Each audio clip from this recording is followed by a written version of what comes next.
Mis hermanos, Dios les bendiga, sean bienvenidos al canal Apología Adventista para tener un repaso de la lección de escuela sabática. En esta ocasión vamos a repasar la lección número 2, que viene basada en el libro de Josué. Recordemos de que todo este trimestre estamos estudiando las preciosas lecciones extraídas del libro de Josué. Josué era el segundo líder del pueblo de Israel. Y la lección viene hablando sobre estos acontecimientos cerca de la frontera de Canaán. Ahora, hermanos, es importante analizar el versículo para memorizar, que está en Hebreos capítulo 11, versículo 31. Y de paso, la lección número 2 trae como título Sorprendidos por la gracia. Noten cómo dice el versículo para memorizar. Hablando de Rahab, una ramera, por la fe no pereció la prostituta Rahab junto con los incrédulos, porque recibió en paz a los espías. Noten qué interesante. ¿Qué podemos extraer de este principio? Que lo vamos a ver durante toda esta semana. Hermanos, lo que podemos aprender de esto es que no importa cuán lejos hayamos llegado, no importa cuán pecaminosa haya sido nuestra vida, si nos arrepentimos de corazón, Dios nos perdona y formaremos parte del reino de los cielos, de los redimidos.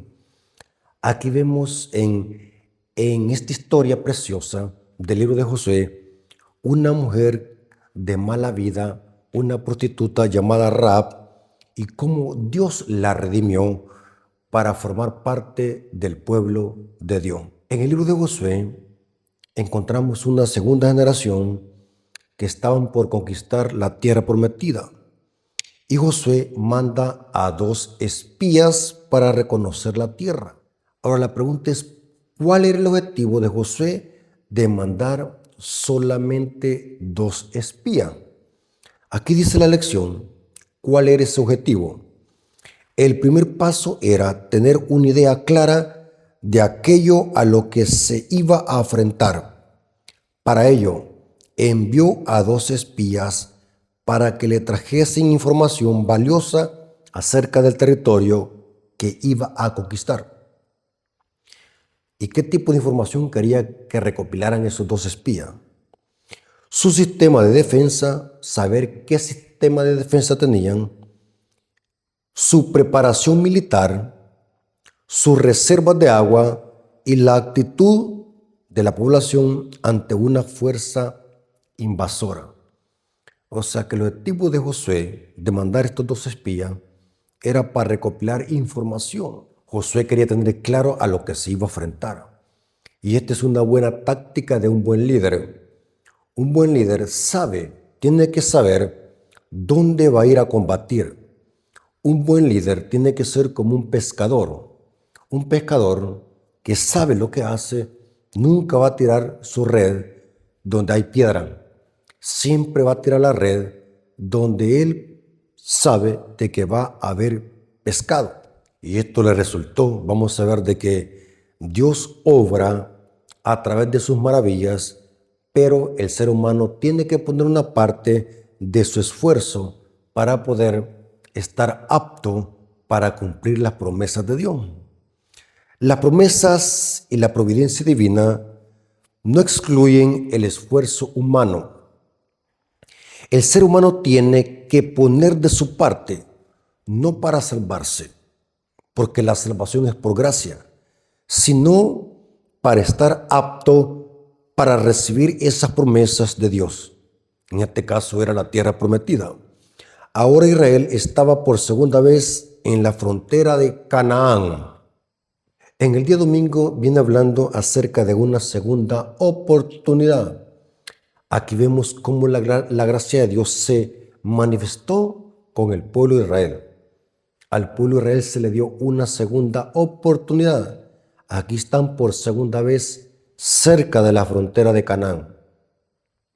Y es interesante, la lección dice, Josué inicia su misión de conquistar la tierra prometida, mandando solamente a 2 espías.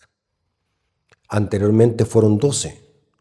Por lo visto, Josué quería estar seguro quiénes habitaban allí y qué tácticas usarían al luchar. Era para que trajesen información valiosa acerca del territorio a conquistar, su sistema de defensa, su preparación militar, sus reservas de agua y la actitud de la población ante una fuerza invasora. Pero es interesante lo que dice Josué 2:1, hablando de esta misión de los 2 espías. Josué, hijo de Nun, envió desde Sittim 2 espías secretamente, diciéndoles, noten la misión de estos 2 espías: andad, reconocer la tierra y a Jericó. Y ellos fueron y entraron en casa de una ramera que se llamaba Rahab y posaron allí. Noten qué interesante. Dice que estos 2 espías entraron a Jericó secretamente y llegaron a una casa de una ramera llamada Rahab y posaron allí. Pero en esta historia podemos aprender también lo siguiente: que Dios es un Dios de segundas oportunidades y de muchas más oportunidades. ¿Qué pasará si Dios no nos diera una segunda oportunidad o muchas más oportunidades? Nos perderíamos. En esta tierra, hermanos, ¿quién no ha fallado? ¿Quién no ha cometido errores? ¿Quién no se ha equivocado? Y Dios nos ha dado segundas oportunidades. Se las dio a Elías, se las dio a Moisés, se las dio a los profetas. Todos en esta vida hemos fallado. Y en la Biblia encontramos un Dios de segundas oportunidades y de muchas más. Vemos de que Dios les otorga a Israel una segunda oportunidad de conquistar esa tierra prometida, y que esa promesa hecha a los patriarcas y a los padres de la iglesia y a esos hombres de Dios antes de los israelitas se hiciese efectiva en los días de Josué. Dios da una segunda oportunidad. Todos en esta vida hemos cometido errores y Dios en su misericordia nos provee por su gracia esas oportunidades. Si no fuera así, todos nos perderíamos, porque todos hemos cometido errores. Todos hemos pecado. Todos nos hemos apartado de Dios, y Dios en su misericordia nos da oportunidades, no solamente segundas, sino muchas oportunidades, y eso se llama gracia y misericordia. La gracia no es un concepto solamente del Nuevo Testamento. La gracia la vemos reflejada en toda la Biblia. Aquí vemos cómo Dios, por gracia, le da a Israel una segunda oportunidad. Así como Israel se había portado con Dios, no merecía oportunidades, pero Dios en su misericordia da oportunidades. Y es interesante que acá la lección nos viene hablando de un ejemplo clásico del apóstol Pedro, de cómo Dios le dio una segunda oportunidad a Pedro. Recordemos lo que pasó con el apóstol Pedro. Pedro lo traicionó al maestro, lo negó 3 veces antes que el gallo cantase. Pero Pedro se arrepintió de corazón y Dios lo perdonó. Encontramos ahora al gran apóstol Pedro predicando el evangelio. Fue el primer hombre de Dios que en el Pentecostés se levantó predicando un tremendo sermón, y por eso se bautizaron como 3,000 personas.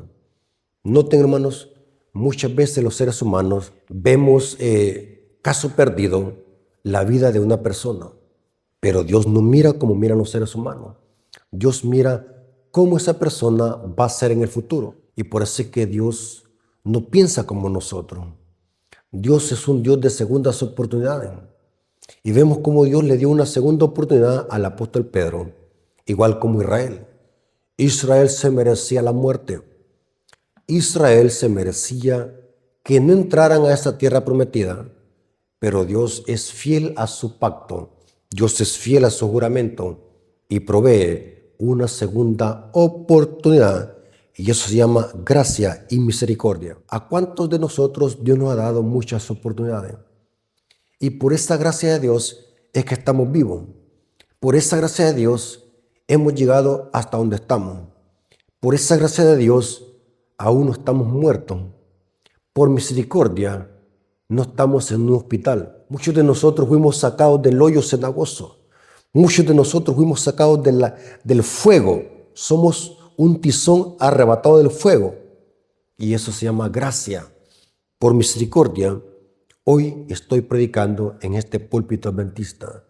Porque Dios tuvo misericordia de mí y esto se cumplió con cada uno de nosotros. Si Dios no nos hubiese rescatado, ¿qué sería de nosotros? ¿Dónde estuviésemos? Quizás en el sepulcro, quizás en una cárcel, o quizás en una silla de rueda, o en coma, o en cualquier cosa.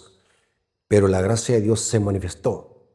Y hoy podemos decir y hacer nuestras las palabras de Pablo. Cristo Jesús vino al mundo a salvar a los pecadores, de los cuales yo soy el primero.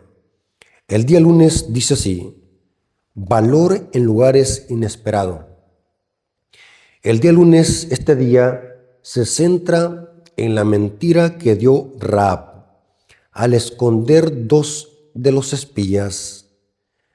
Me llamó la atención que este día viene hablando de que Rahab, y dice la Biblia que los dos espías que Josué mandó llegaron a la casa de Rahab y se posaron allí. Pero dice la Biblia que los guardias de Jericó, los príncipes de Jericó, se dieron cuenta que allí habían entrado unos israelitas que habían llegado a reconocer la tierra prometida. Esto no era algo secreto. Todas las naciones sabían de que Dios había prometido que la tierra de Canaán iba a ser de Israel. O sea, esto lo conocían todas las naciones paganas. Conocían los milagros de Dios. Conocían cómo Dios abrió el Mar Rojo. Conocían cómo Dios libertó a Israel de Egipto a través de la plaga. Conocían cómo Dios alimentó a Israel con maná. Conocían todos los milagros que Dios hizo en favor de Israel. O sea, los príncipes de Jericó y el rey de Jericó, al darse cuenta de que allí estaban dos espías, inmediatamente pusieron manos a la acción. Y noten cómo dice Josué capítulo 2, versículos 2 al 5. Dice que Rahab, esta ramera, oyó una mentira y dijo: no, aquí no hay nadie. Vinieron unos hombres, pero yo no sabía quiénes eran, y se fueron por acá, se fueron por este camino. Esa es una mentira. Yo me pregunto, ¿será que existen mentiras blancas? Porque hay personas que así dicen: no, hay mentiras blancas y mentiras negras. Hay personas que justifican la mentira y se pueden usar ejemplos de este tipo. ¿Cómo es que Dios permitió de que una prostituta diese una mentira y que en base a esa mentira esta mujer protegió a dos espías? ¿Será que Dios justifica la mentira? ¿Será que existen mentiras blancas y mentiras negras? ¿Será que hay momentos donde es justificable mentir? Analicemos a profundidad este acontecimiento para que quede claro cuál es el contexto de esta mentira. Y quiero decirles, hermanos, que la mentira y es pecado en cualquier aspecto o esfera. No existen mentiras blancas, ni mentiras negras, ni mentiras pequeñas, ni mentiras grandes. Para Dios la mentira es pecado, porque el padre de la mentira es el diablo. Juan 8:44 dice eso. Pero analicemos lo que está pasando acá con Rahab. ¿Y por qué Rahab dio esta mentira? Josué capítulo 2, versículos 2 al 5 dice: y fue dado aviso al rey de Jericó diciendo: he aquí que hombres de los hijos de Israel han venido aquí esta noche para espiar la tierra. Entonces el rey de Jericó envió a decir a Rahab: saca a los hombres que han venido a ti y han entrado a tu casa. Noten que se sabía que ahí estaban, porque han venido para espiar toda la tierra. Pero la mujer había tomado a los dos hombres y los había escondido. Y dijo, es verdad que unos hombres vinieron a mí, pero no supe de dónde eran. Esto es mentira, porque ella los había escondido. Pero ahora cuando llegan los guardias de Jericó, mandados por el rey de Jericó, ahora Rahab dice, aquí vinieron unos hombres, pero yo no sé qué se hicieron. Noten cómo dice, pero la mujer había tomado a los dos hombres y los había escondido. Y dijo, es verdad que unos hombres vinieron a mí, pero no supe de dónde eran. Esto es mentira. Y cuando se iba a cerrar la puerta, siendo ya oscuro, esos hombres se salieron y no sé a dónde han ido. Seguidlos a prisa y los alcanzaréis. Dando a entender, esto es una mentira. Los dos espías estaban escondidos allí en la casa de Rahab. Ella los había escondido. Pero ahora Rahab dice, aquí vinieron unos hombres, pero no sé qué se hicieron. Yo solo sé que se fueron por acá, así que síganlo, puede ser que los alcancen. Esto es mentira. Ahora, ¿cómo explicamos o cómo justificamos esta mentira? ¿Será que Dios acepta la mentira en alguna circunstancia? ¿Será que Dios acepta la mentira en casos excepcionales o especiales? No. Esto tiene su explicación. Porque para Dios mentir es mentir y eso es pecado. No existen mentiras blancas. No existe tal cosa de usar la mentira para conseguir buenos propósitos. Como por ejemplo las famosas hazañas de Robin Hood. Robin Hood robaba a los ricos para supuestamente darle a los pobres. Alguien puede decir, eso es bueno, quitarle al que tiene para darle al que no tiene. Pero el problema, hermanos, de que es robar. No importa si se le roba a un rico o a un pobre, para Dios eso es pecado y es robar. No creemos en el método de Robin Hood. En este caso no creemos también de que existan mentiras blancas y mentiras negras. Porque yo he escuchado a un gente del mundo y he escuchado aún hasta cristianos que dicen, no, hay ocasiones donde tenemos que mentir. Hay ocasiones donde tenemos que decir una mentira. No, hermanos. Entonces, ¿cuál sería la explicación? El por qué Rahab mintió. ¿Será que Dios aprueba la mentira? No. Estuve analizando más a profundidad esto para darle una correcta interpretación a este texto. La lección de escuela sabática da una explicación respecto a esto, pero en lo personal a mí no me llenó, no me convenció. Aunque es aceptable la explicación que da la lección de escuela sabática, pero me puse a investigar más cuál es la correcta explicación de esta mentira que dio Rahab. Para entender esto es importante saber quién era esta mujer. Rahab no era conocedora del Evangelio. Rahab no era parte del pueblo de Israel. Esta era una mujer pagana, cananea. Además era una ramera. Noten. O sea, no conocía a Dios aún. No conocía al Dios de Israel. Pero fue movida por un acto de fe.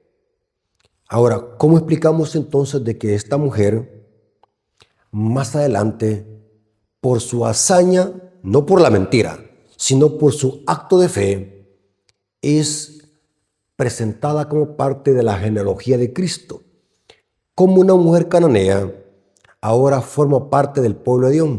Les explico.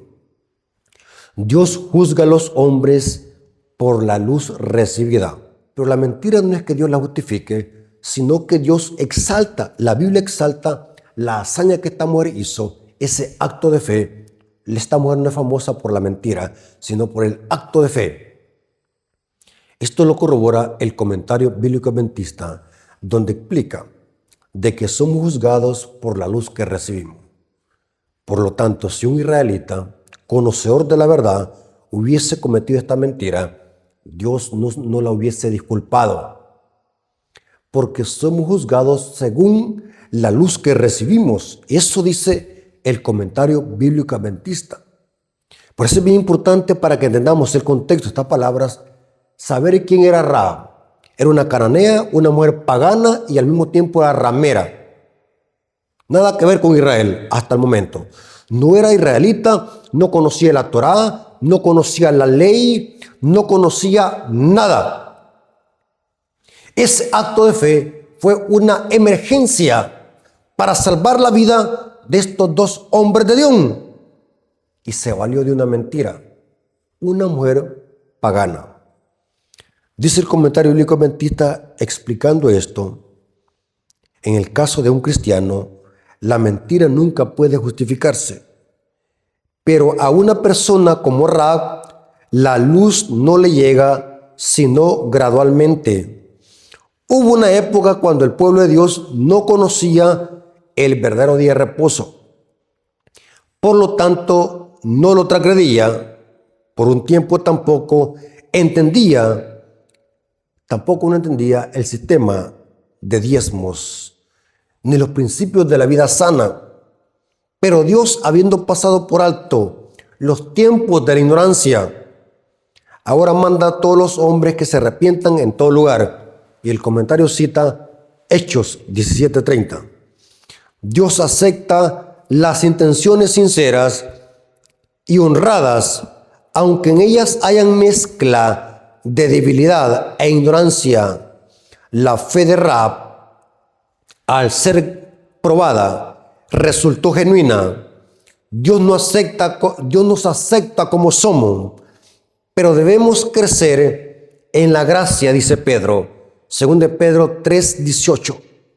Por lo tanto, aunque la mentira es pecado, y lo que hizo Rahab como tal era pecado, dar una mentira, pero Dios no la considera como pecado en ese contexto de Rahab, porque Rahab no conocía la luz que conocemos nosotros.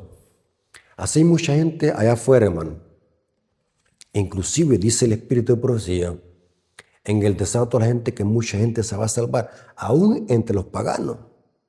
Hay mucha gente que se va a salvar, que hacen, porque tienen la ley grabada en sus corazones, hacen lo que es de ley por naturaleza, sin conocer una ley escrita. Mucha gente en el mundo se va a salvar. Y en el cielo van a haber sorpresa. Aún entre los paganos hay muchos que se van a salvar, que no sufrirán las plagas, dice el espíritu de profecía. Hermanos, si un hebreo hubiese dado esta mentira, Dios lo hubiese castigado.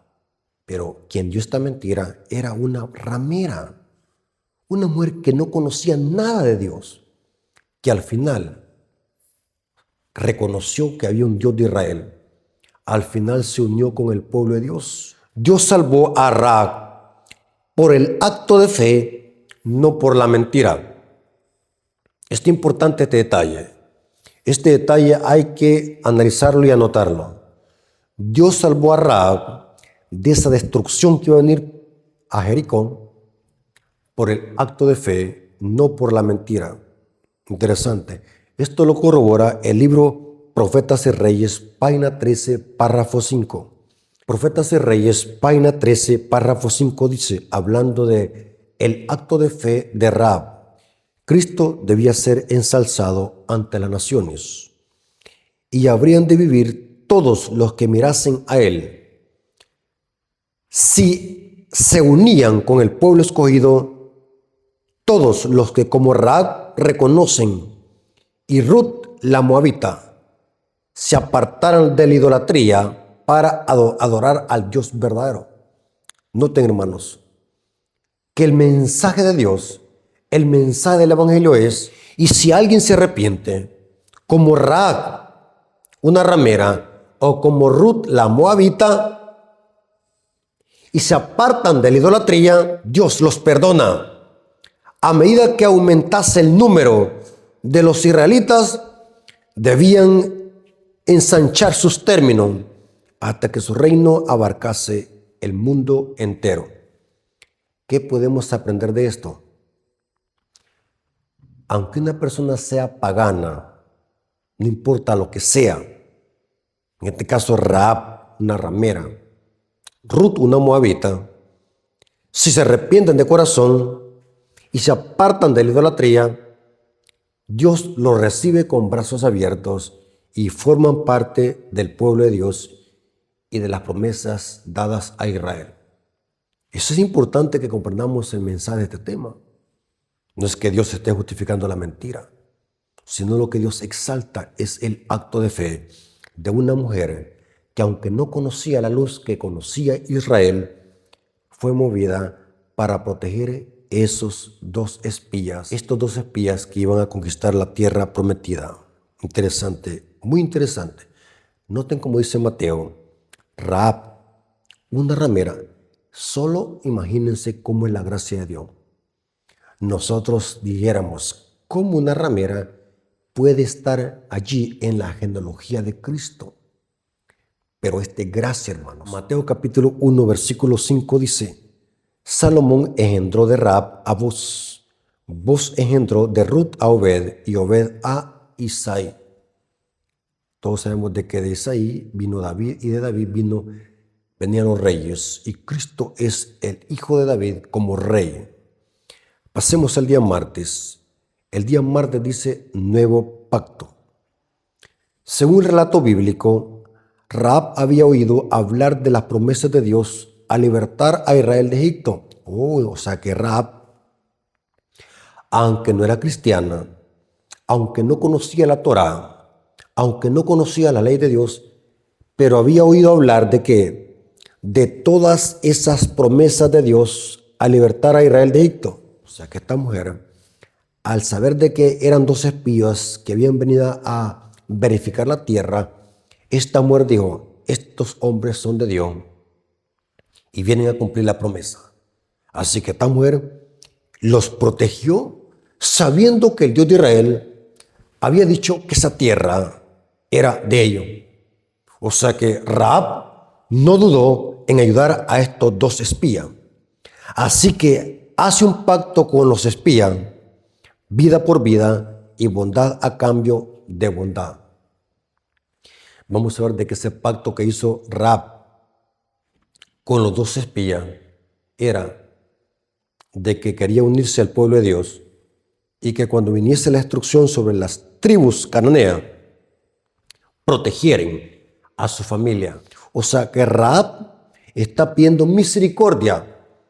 Rahab, en otras palabras, está pidiendo unirse al pueblo de Dios. Está haciendo un convenio con los espías. Este convenio lo vemos en Josué capítulo 2, versículos 12 al 14. Noten qué interesante lo que está pidiendo Rahab. A cambio de lo que había hecho, a cambio de proteger a esos dos espías. Os ruego pues ahora que me juréis por Jehová. Noten una mujer pagana, una ramera diciendo esto, una cananea. ¿Se acuerdan, hermanos, cuando Dios les dijo a los discípulos, hablando de una mujer sirofenicia? También no es bueno darle el pan a los perrillos, no es bueno darle el pan de los hijos a los perrillos. Y la mujer cananea dijo, también los perrillos comen de las migajas que caen al suelo. Esto es un acto de fe. Mujer cananea, una ramera diciendo, pues ahora te ruego que me juréis por Jehová, que como yo he hecho misericordia con vosotros, así la haréis vosotros con la casa de mi padre. Yo los protejo a ustedes. Ahora quiero que cumplan algo. Quiero que me protejan a mí y a la casa de mi padre, de la cual me haréis una señal segura y que salvaréis la vida de mi padre y a mi madre y a mis hermanos y hermanas y todo lo que es suyo, y que libraréis vuestras vidas de la muerte. Ellos le respondieron, nuestra vida responderá por vuestra vida. Noten que hicieron un convenio. Una ramera haciendo un convenio con el pueblo de Dios. La enseñanza espiritual que podemos extraer de este día. Una ramera haciendo un convenio con Israel para formar parte de Israel, para adorar al mismo Dios de Israel, para que Dios protegiera a su familia, que eran cananeos, por lógico, eran paganos, adoradores de ídolos. Noten, esto es importante. Pero lo interesante es que Dios había prohibido determinantemente a Israel no emparentarse con las naciones paganas, entre ellos cananeos y moabitas. Esto está en Deuteronomio capítulo 7, 1 al 5. Léanlo. Dios había dado una orden a Israel.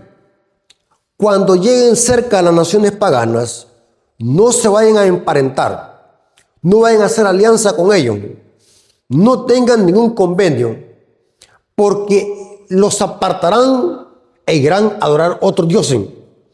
La ley decía que era prohibido que Israel tuviese convenio con las naciones paganas, ya sea cananeos, jebuseos o amorreos. Pero ahora vemos que todo es lo contrario. Una ramera haciendo un convenio con el pueblo de Israel, en este caso con los dos espías. ¿Qué podemos aprender de esto? Aunque Dios había dicho determinantemente, no hagan convenio con estas naciones paganas, pero esa maldición iba a terminar ¿de qué manera? Hermanos y amigos, toda maldición generacional termina y se rompe cuando los hombres, por muy pecadores sean, si se arrepienten y vuelven su corazón hacia Dios, Dios los perdona y llegan a formar parte del pueblo de Dios. Aquí vemos de que Rahab y Ruth eran mujeres paganas, pero se convirtieron al Dios de Israel, se arrepintieron de corazón y Dios los recibió como parte del pueblo de Dios. Noten, cuando los seres humanos se vuelven de corazón hacia Dios, Dios los recibe y forman parte del pueblo de Dios. Esa es la enseñanza espiritual que podemos aprender. Y esto se llama también gracia. No importa qué pecadores hayamos sido, si nos arrepentimos de corazón, Dios nos perdona y se cumple lo que dice Isaías 1:18. Ven y luego, dice Jehová, y estemos a cuenta. No importa cómo sea tu pasado, no importa cómo sea tu vida, no importa lo que hayas hecho. Si nos arrepentimos de corazón, Dios nos perdona y llegamos a ser nueva creación en Cristo Jesús. Interesante. Noten a dónde Dios había dicho esto, esta prohibición de no mezclarse con paganos. Deuteronomio 23:3. No entrará amonita ni moabita en la congregación de Jehová, ni hasta la 10ª generación de ellos. No entrarán en la congregación de Jehová para siempre. Pero ¿qué pasa? Ahora Rahab y Ruth forman parte del pueblo de Dios. Pero ¿cuál fue la diferencia? ¿Qué es lo que rompió esa maldición? ¿Qué rompió esa enemistad de no mezclarse con naciones paganas? Lo que rompió eso es que el pecador, cuando se arrepiente de corazón, Dios lo recibe con brazos abiertos. Esa es la clave, hermanos. Para alcanzar el reino de los cielos y para heredar las promesas de Dios, la condición es arrepentirnos de corazón y serle fiel a Dios. No importa lo que pase, Dios nos pide fidelidad y que obedezcamos sus mandamientos. Dice acá el comentario de la lección, hay una cita de Elena de White donde explica esto. Elena de White, Patriarcas y Profetas, página 283, dice: mediante su obediencia, el pueblo debía evidenciar su fe. Asimismo, todos los que esperaban ser salvos por los méritos de la sangre de Cristo debían comprender que ellos mismos tienen algo que hacer para asegurar la salvación. Si bien solo Cristo puede redimirnos de la pena de la transgresión, nosotros debemos volvernos del pecado a la obediencia. El hombre ha de salvarse por la fe, no por obra. Sin embargo, su fe debe mostrarse por sus obras. Y esto pasó con Rahab y con Ruth, la moabita. Rahab era una cananea y Ruth, una que moabita. Tanto Rahab como Ruth mostraron obediencia al pacto. Y cuando el ser humano se arrepiente de corazón, Dios lo perdona y lo recibe y como parte del pueblo de Dios. Pasemos el día miércoles. Valores enfrentados. Es interesante que este capítulo, el día miércoles, viene basado en el capítulo 9 de Josué. ¿De qué habla el capítulo 9 de Josué? Acá en el capítulo 9, en los versículos 1 al 3 del libro de Josué, se presenta cómo los cananeos hicieron una coalición para luchar contra Israel. O sea, las tribus cananeas, al darse cuenta que Israel venía a conquistar la tierra prometida, hicieron una coalición para destruir a Israel. Josué capítulo 9, versículos 1 al 2 dice: Cuando vieron estas cosas, todos los reyes que estaban a este lado del Jordán, así en las montañas como en los llanos, y en toda la costa del mar grande delante del Líbano, los heteos, los amorreos, cananeos, fereceos, los heveos y los jebuseos, se concentraron para pelear contra Josué y Israel. Noten que hubo una coalición. El diablo se une, el diablo une al mal. Aquí estas naciones paganas, estas naciones cananeas, que estaban en Canaán, se unifican para luchar contra Israel. Saben de aquí podemos extraer un principio apocalíptico. Al final de la historia, el diablo unirá a todos los gobiernos políticos y religiosos para pelear contra la iglesia con el Israel. Todo se repite, la historia se repite. Aquí los cananeos se están uniendo para luchar contra Israel, para destruir a Israel, porque estas tribus paganas que estaban en Canaán sabían a lo que venía Israel. Sabían perfectamente de que esa tierra iba a ser entregada en manos de los israelitas.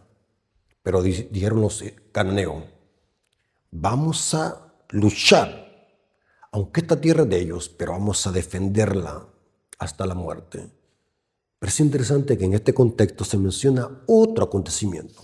Pero ahí estaban otras tribus.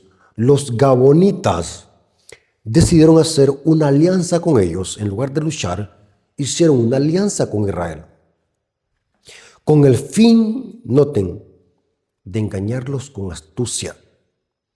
Noten que ahí estaban los cananeos y estaban los gabonitas. Los cananeos dijeron: vamos a reunirlos para luchar. Pero los gabonitas usaron otra táctica.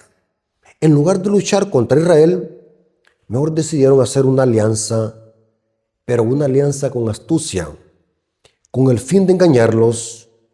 Y aquí dice el libro de Josué, capítulo 9, versículo 3 al 4.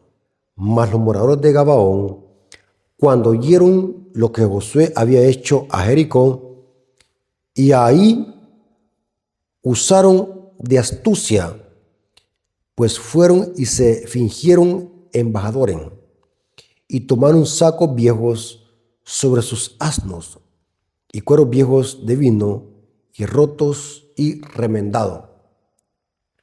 O sea que estos gabonitas vinieron al encuentro de Israel y hicieron un convenio, hicieron una alianza, mientras que los cananeos hicieron un convenio para destruir a Israel, para guerrear.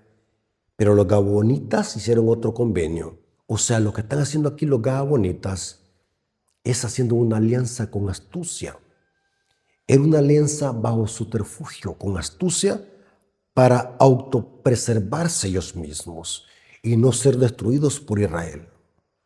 Porque también los gabonitas sabían de que Israel era un pueblo dirigido por Dios y que esa tierra era de Israel. Sabían perfectamente esto los gabonitas, igual que los cananeos, pero cada uno decidió hacer lo que quería. Cananeos luchar, los gabonitas hacer una alianza. Pero aquí dice que esta alianza que hicieron los gabonitas era una alianza maliciosa, era una alianza con astucia para autopreservarse. Noten cómo dice el comentario de la lección. La palabra traducida como astutamente o con astucia puede tener un sentido positivo que denota prudencia y sabiduría. Proverbios 1:4, Proverbios 8:5 y el versículo 12. O negativo, cuando designa una intención criminal. Éxodo 21:14, 1 Samuel 23:22 y Salmos 83:3. O sea, la palabra astucia puede significar un sentido positivo y un negativo. Esta astucia de la que se habla acá, de que usaron los gabonitas, era con el sentido de autoprotegerse. O sea, ellos no querían ser destruidos. Ellos hicieron esta alianza por miedo, con astucia, con otra intención. Interesante lo que dice Josué, capítulo 9, versículos 6 al 7. Noten lo que está diciendo.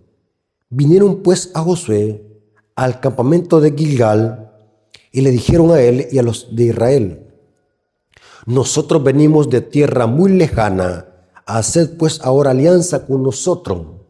Noten, pero esta alianza era por miedo, era para autoprotegerse. Haced alianza con nosotros. Y los de Israel respondieron a los heveos: quizás habitáis en medio de nosotros.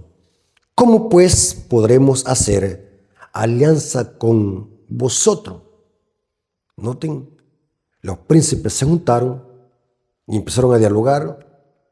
Los gabonitas dijeron: queremos hacer un pacto con ustedes, queremos hacer una alianza, no queremos morir. Pero lo que buscaban era autoprotegerse. Era una alianza con astucia. O sea, el término astucia aquí debe entenderse en un sentido negativo.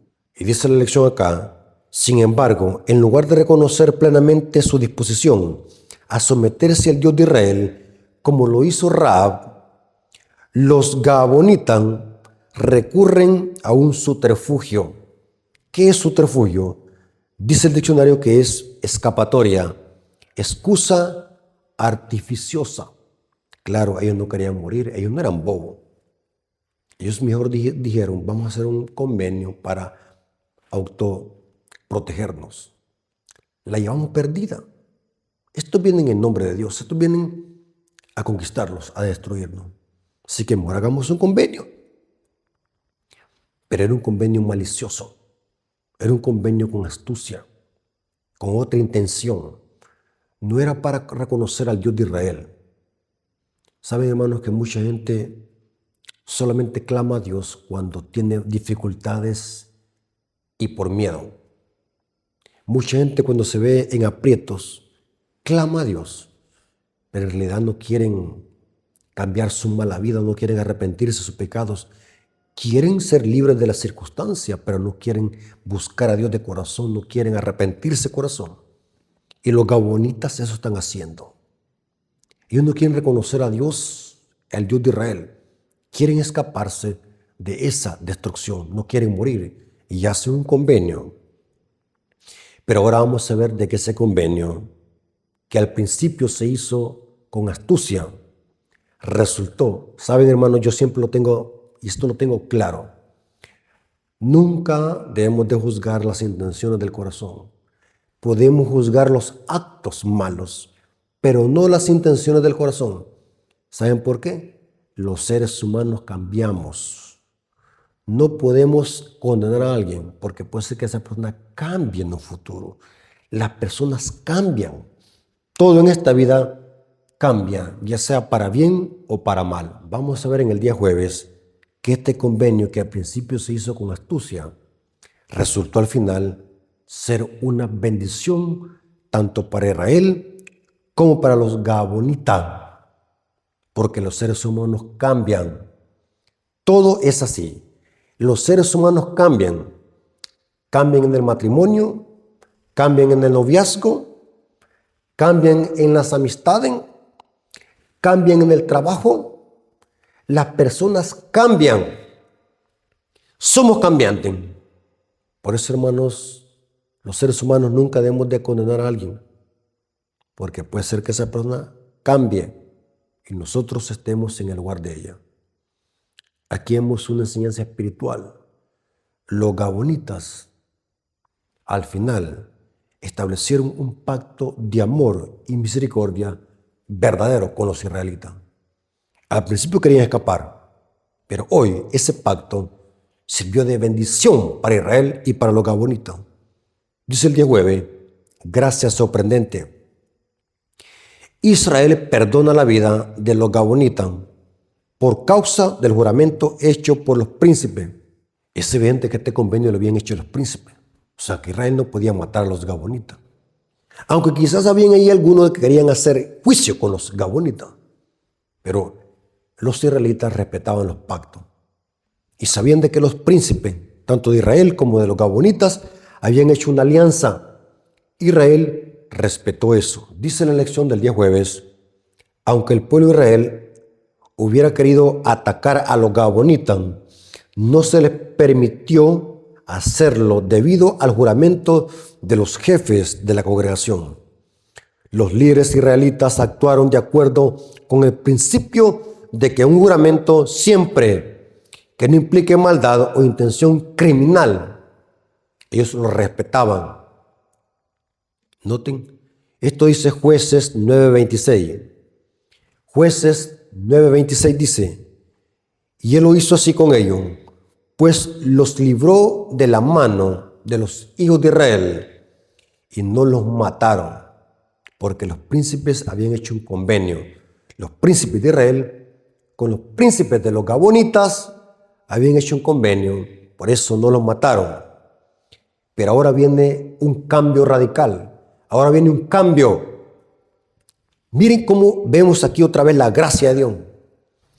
Los seres humanos cambian. ¿Saben, hermanos, que nosotros, seres humanos, somos hipócritas? Amigos que por un tiempo fueron amigos y se fueron, nunca fueron amigos. Cuando el amor se termina en una pareja, eso nunca fue amor. Muchas cosas cambian en este mundo. Cuando el oro se oxida, no era oro, era tipo cualquier metal. Las cosas cambian en este mundo, pero lo que es de Dios permanece para siempre. ¿Por qué les digo yo esto? Debemos de ser cautelosos en juzgar y condenar a las personas. Las personas cambian. Aquí vemos un ejemplo clásico de los gabonitas. Dice la lección, el voto hecho por los israelitas se mantuvo a través de las generaciones. Noten este pacto, esta alianza. De modo que cuando los israelitas regresaron del cautiverio de Babilonia, los gabonitas estaban entre quienes ayudaron a reconstruir a Jerusalén. Nehemías 7:25 lo dice. ¿Cómo? Esto fue mucho después, siglos después. Cuando Israel volvió del cautiverio, estuvieron 70 años presos allá en Babilonia. Volvieron a reconstruir Jerusalén. Después de 70 años, ahí estaban los gabonitas, que ayudaron a reconstruir el templo de Jerusalén. O sea que ese convenio, que al principio se hizo con una astucia y con un subterfugio para autoprotegerse de la matanza de los hebreos, ahora este convenio estaba presente en los días de Judá. Y los gabonitas, una nación pagana, una generación de paganos, ahora forman parte de los que iban a reconstruir Jerusalén. ¿Qué podemos aprender aquí también? Lo mismo, no importa qué pecador haya sido. Si nos arrepentimos de corazón, Dios nos recibe con misericordia y nos trata como que si fuésemos del mismo pueblo de Dios. Dice Pablo que llegamos a ser parte de la familia de Dios. Noten, los gabonitas ayudando para reconstruir Jerusalén. Sus acciones tendrán consecuencias positivas eternamente, pero solo por la gracia de Dios. Interesante, hermanos, muy interesante. Me impactó esta historia, que los gabonitas al principio hicieron una alianza hipócrita, podemos decir así. Pero gracias a esa alianza, que al principio fue hipócrita, los seres humanos cambian, son cambiantes. Y después vemos a gabonitas apoyando a Israel. Interesante. Y para terminar, dice la lección acá, en el día jueves, aunque los gabonitas ocultaron su astucia para autopreservarse, al final esto resultó en buenas acciones y amistad entre Israel y los gabonitas. ¿Qué podemos aprender de esto? El propósito de Dios, el propósito último de Dios, no es castigar a los pecadores, sino verlos arrepentirse. Noten qué interesante, porque el propósito de Dios no es castigar a los pecadores, sino verlos arrepentidos y que ellos conozcan la misericordia de Dios. Y se cita Ezequiel 18:23 y Ezequiel 33:11. Dice Dios: yo no quiero la muerte del impío. ¿Qué se saca Dios con matar al impío? El plan de Dios es de que los seres humanos se arrepientan. Y esto va para nosotros también. ¿Por qué Dios no ha venido aún? Dice el apóstol Pedro: porque Dios tiene misericordia en nosotros, no quiere que nadie se pierda. Es lo mismo, hermanos. No podemos decir que los gabonitas eran grandes pecadores. Igual nosotros. Nosotros lo que merecemos es la muerte. Y Dios en su misericordia nos da segundas oportunidades. Nos llama al arrepentimiento. Porque el plan de Dios no es exterminarnos. El plan de Dios es de que nosotros nos volvamos y nos arrepintamos.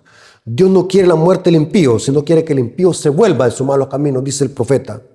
Hermanos, qué preciosa enseñanza de que nos venía hablando el libro de Josué. Hermanos, Dios les bendiga. Espero que hayamos aprendido lo importante que podamos comprender de que Dios nos ama a pesar de lo que somos. Dios ama al pecador, pero no ama al pecado. Dios les bendiga y que la honra y la gloria sea para nuestro Dios. Vengamos de rodillas. Bendito Señor que estás en el cielo, santificado sea tu nombre. Te agradecemos por tu palabra.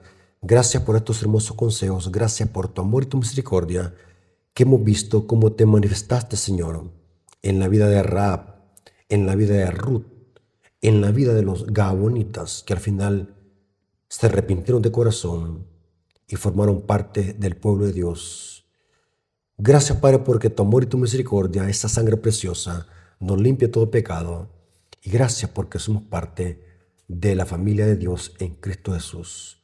Todo esto te lo agradecemos en el nombre de Jesús. Amén. Mis hermanos, como siempre lo decimos, si aún no se han suscrito al canal, suscríbanse. Para nosotros es importante. Así que gracias a nuestro Dios y a muchos hermanos de corazón que apoyan este ministerio con sus oraciones y dándole me gusta, suscribiéndose y comentando. Dios me los bendiga y que la honra y la gloria sea para nuestro Dios. Amén.